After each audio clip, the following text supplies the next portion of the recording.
घोमिया प्रखंड क्षेत्र के स्वांग महावीर स्थान निवासी रिजवान अंसारी का शव 13 दिनों के बाद मलेशिया से उसके घर पहुंचा।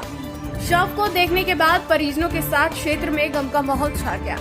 स्थानीय अंजुमन सेक्रेटरी मुमताज आलम, नायब सदर हाजी फजले गनी सहित बड़ी संख्या में महिला, पुरुष एवं बच्चे उपस्थित थे। जानकारी के अनुसार बीते 1 जून को मलेशिया में झारखंड के प्रवासी मजदूर रिजवान अंसारी की मौत हो गई थी।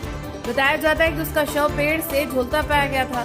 मृतक के साथ काम करने वाले उनके सहयोगियों ने बताया कि वह इसकी सूचना सर्वप्रथम मृतक के परिजनों को दी। परिजनों ने इसकी सूचना स्थानीय अंजुमन कमेटी के सेक्रेटरी मुमताज आलम को दी। मुमताज आलम ने मंत्री योगेंद्र प्रसाद को जानकारी देते हुए बताया कि 2 जून को मृतक का शव मलेशिया से यहां मंगाने का गुहार लगाया। मंत्री के पहल के बाद मृतक का शव 14 जून को लाया गया। इस अवसर पर स्थानीय अंजुमन कमेटी के सेक्रेटरी मुमताज आलम ने बताया कि रिजवान अंसारी की मृत्यु का खबर 1 जून की संध्या मुझे मिला और इसके बाद इन्होंने मंत्री योगेंद्र प्रसाद को संज्ञान में देते हुए भारत मंगाने की गुहार लगाई। उन्होंने बताया कि मंत्री ने अपने स्तर पर तत्परता दिखाते हुए शव को मंगाने को लेकर दिल्ली उच्च आयोग से संपर्क तथा मलेशिया उच्च आयोग से संपर्क कर शव को भारत भेजने का आग्रह किया। मंत्री के पहल के बाद यह संभव हो पाया कि मृतक का स्वांग महावीर स्थान मृतक के घर पर पहुंच पाया। मुमताज आलम ने बताया कि मृतक रिजवान का शव मलेशिया की राजधानी कुआलालंपुर में 13 जून की अर्धरात्रि कोलकाता पहुंचा, जहां से उनके देखरेख में आज दोपहर शव को मृतक के घर लाया गया। उन्होंने केंद्र तथा झारखंड सरकार से मृतक के परिजनों को रोजगार व उचित मुआवजा राशि उपलब्ध कराने की मांग की। मृतक की बेवा खुर्शीदा बानो ने बताया कि उसका सोहर घर का इकलौता कमाने वाला था। उनके इंतकाल से उसका तथा 14 वर्षीय पुत्र का जीवन अंधकार में हो गया है। मृतक का ससुर अली हुसैन ने बताया कि परिवार को देखने वाला कोई घर में नहीं रहा। ऐसे में सरकार से मांग करते हैं कि पुत्र की पढ़ाई की समुचित व्यवस्था तथा मृतक की पत्नी के भरण पोषण व नियमानुसार मुआवजा एवं बीमा का लाभ उपलब्ध कराने का पहल करे। इस मौके पर अंजुमन कमेटी के नायब सदर हाजी फजले गनी, साबिर हुसैन, मोहम्मद हसन, गुलाम नबी, मोहम्मद हसनैन उर्फ मुन्ना आदि उपस्थित थे। नमस्कार, जोहार। मैं मोहम्मद सिराज, आप देख रहे हैं लाइव 11 न्यूज़। अभी हम बोकारो जिले के घोमिया प्रखंड अंतर्गत सवांग में मौजूद हैं और सवांग में इससे पहले आप एक खबर सुने होंगे कि एक प्रवासी मजदूर जो मलेशिया में रिजवान की संदेहास्पद में मौत हो जाती है, आज उसका शव, रिजवान का शव आज उसके गांव में पहुंच चुका है। शव गांव में पहुंचते ही पूरे गांव में मातम सा पसर गया है, सभी के आंखों में नमी है। अब ऐसे में हम पहुंच चुके हैं उनके यहाँ। उनकी जो रिजवान की जो पत्नी हैं वो काफ़ी कुछ नहीं बोल पा रही हैं, अभी पीड़ा में हैं। फिर भी मैं कोशिश करूँगा कि उनसे कुछ मैं बात कर सकूँ। अब कितने लोग कमाने के लिए हैं आपके घर में? मेरे घर में कोई और नहीं कमाने के लिए। कितने बच्चे हैं आपके? एक। पढ़ाई लिखाई? पढ़ाई करता था, पता नहीं। अब आप लोग भविष्य बना दीजिए मेरे बाबू का। तो सरकार से क्या कहेंगे, जो क्या मांग करेंगे? मेरे बाबू का भविष्य बना दीजिए आप लोग। यही मांग करते हैं हम आप सरकार से कि मेरा बाबू का भविष्य बना दीजिए, और कोई कमाने वाला नहीं है मेरे। के बारे में कुछ बताइए। ये घटना 1 तारीख के संध्या ये घटना घटी थी 1/6 को।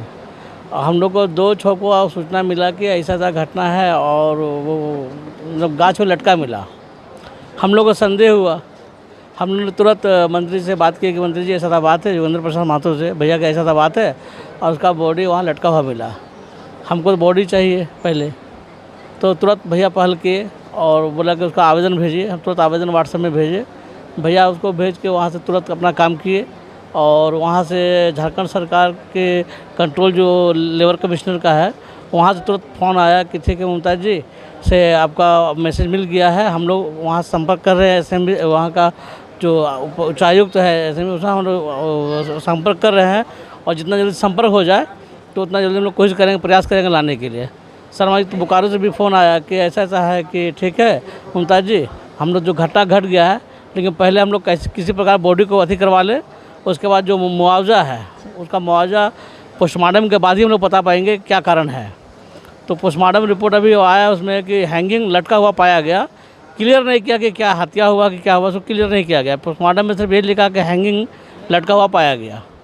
तो अभी सरकार से बात को हम रखे हैं, सरकार ये बोली है कि संदेहास्पद बात है, इसको हम लोग अपने स्तर से बात करेंगे, फिर बॉडी अपना जो है कर्म क्रिया कीजिए, उसके बाद सरकार अपनी बात करेगी। ममता जी एक चीज़ हमको बताइए, जी गले में फांसी लगाया जाता है कि माथे में लगाया जाता है? सर हम लोग तो संदेह है कि मार के लटकाया हुआ है, लेकिन अब रिपोर्ट में बनाया गया है कि हैंगिंग लटका हुआ पाया गया। माथे में पट्टी क्यों? हाँ माथे वो तो ये हम लोग नहीं कर रहा था, वहाँ का क्या पता। बॉडी देखे हैं? नेटबोर्ड अभी तो हम देखे नहीं है, वहाँ पैक था तो हम हिम्मत नहीं किया देखने के लिए। बाहर से ही लग रहा है कि माथे में पट्टी बांधा गया है। हाँ। माथे में पट्टी क्यों बांधा गया? पोस्टमार्टम हुआ है वहाँ पे लाश को, पोस्टमार्टम भी हुआ है लाश का। तो माथे का पोस्टमार्टम होता है? नहीं, माथे का तो पोस्टमार्टम नहीं होना चाहिए था, क्योंकि तो वही लगा जैसा हमको दिखा हुआ। जी जी वही पूछेंगे हाँ आप यहाँ के सर- जी जी जी जी जी इसलिए हम लोग उस पर थोड़ा सा हम लोग का संदेह है कि यहाँ पे लगता कोई घटना हुआ है वहाँ पे, जिसको मनीषा सरकार छुपा रही है। क्या चाहते हैं सरकार से? सरकार से ही चाहते हैं कि जो इसका मतलब घोर निंदा हो मनीषा सरकार का, और इस पर जो मुआवजा है वो परिवार को मिलना चाहिए। किस कंपनी में काम करता है? वहाँ का कोई कंपनी का नाम, कोई विभाग है, वन विभाग का कोई कंपनी है, नाम बहुत लंबा है, बता हाँ FGB प्लांटेशन मलेशिया। कितने दिनों से वहाँ काम? वहाँ बोले 8 साल से ये काम कर रहा था। कंपनी क्या कुछ आश्वासन दिया है? कंपनी से आश्वासन यही मिला है कि आप बॉडी आप ले जाइए, अभी बॉडी ज़रूरी है, बॉडी ले जाइए, उसका जो मुआवजा है कंपनी बात करेगी आपसे। सहयोग अभी जो है से मुआवजा नहीं मिला है, इसके परिवार को मुआवजा मिला जाए कंपनी से भी, झारखंड सरकार से भी, ताकि इसका बच्चे का पत्नी का भविष्य बने। क्या मुआवजे में क्या चाहिए कुछ तो बताइए। कुछ है जैसे पैसे हो, एजुकेशन का, पढ़ाई हो उनका लड़का का। अच्छा, ये मृत्यु स्वाभाविक मृत्यु है या हत्या? ये तो घटना घटी है वहाँ, लेकिन किस तरह कैसे हुई पूरा डिटेल से हम लोगों को जानकारी नहीं है, चूँकि जांच का विषय है।